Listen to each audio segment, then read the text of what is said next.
On est dans un parc national au nord du Cambodge. On reconnaît que c'est un parc national en fait parce que bizarrement, coïncidence ou pas, toutes les maisons à l'intérieur sont en bois. Et tous les arbres sont coupés, c'est étonnant. Et là on se demande un petit peu où est-ce qu'on va dormir parce que là toutes les maisons font la taille d'une cabane de jardin. Et ils sont déjà à 6 ou 7 dedans à chaque fois. On ne sait pas trop s'ils auront de la place pour 2 étrangers.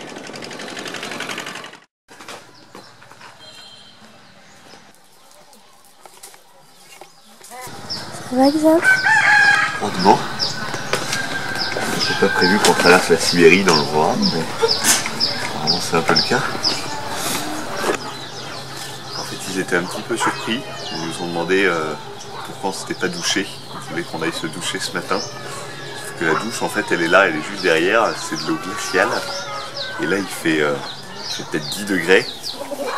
Alors se doucher tout nu devant toute la famille sous 10 degrés, j'avais pas très envie, donc du coup j'ai gentiment décliné. Ça va.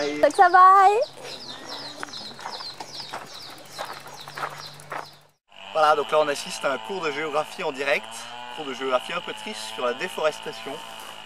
Là il y avait la jungle avant, la jungle cambodgienne. Donc voilà, ils ont coupé tous les arbres précieux pour récupérer le bois et pour le vendre. Et puis derrière, ce qui reste, ils brûlent tout. Et puis on entend la tronçonneuse, on entend ce bruit là depuis ce matin en fait. Ça coupe à tour de bras. Et il reste plus grand chose de la jungle malheureusement. Pourtant, le Cambodge a d'autres richesses durables. Dans le sud, nous avons découvert une exploitation gérée équitablement. Alors, petit test. Est-ce qu'il y en a qui savent ce que c'est que cette drôle de cheminée? Allez, petit indice. Celle-là, elle est vide, mais il y en a plein de plaines à côté de nous. Eh ben, ce sont des supports pour faire pousser du poivre. Ici, on est à Kampot, dans le sud du Cambodge.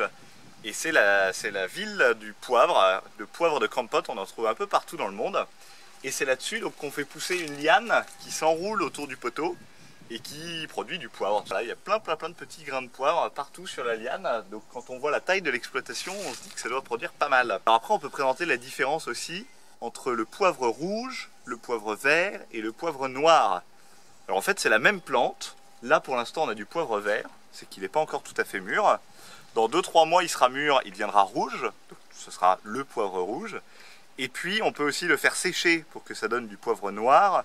Et on peut même le laisser tremper dans l'eau pendant longtemps pour enlever la petite particule qu'il y a autour. Et ça donnera du poivre blanc. Donc tout ça c'est la même plante en fait. Voilà.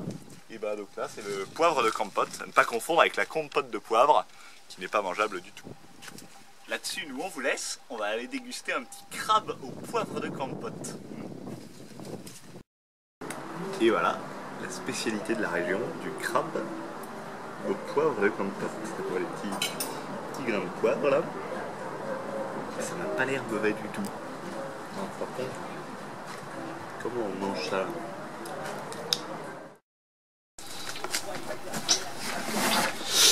Alors, c'était bien cette nuit? Il fait un peu froid, mais ça va sinon. Et puis, heureusement, on nous avait laissé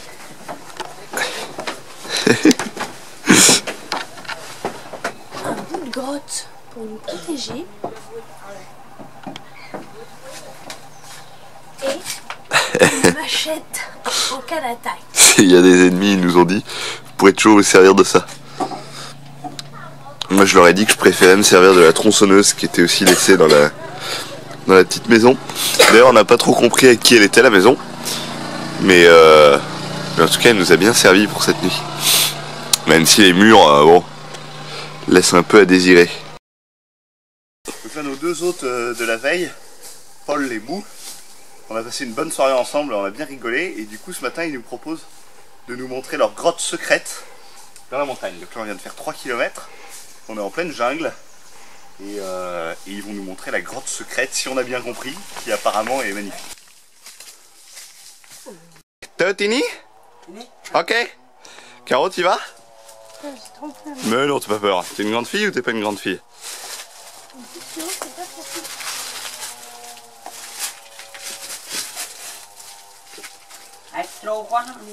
Tu vois quelque chose? On arrive bientôt à la salle, non? Je sais pas. Eh oh! C'est ça que met à Paris. Mort. Mort. Tsmo. Mort. Ben voilà, on sait dire stalactite en khmer. Et c'est vraiment trop beau. Et notre défi sera d'arriver à le replacer avant de quitter le Cambodge. Parce que pour placer stalactite... C'est trop beau. T'as vu, ça brille là. Oui. Puis, bye.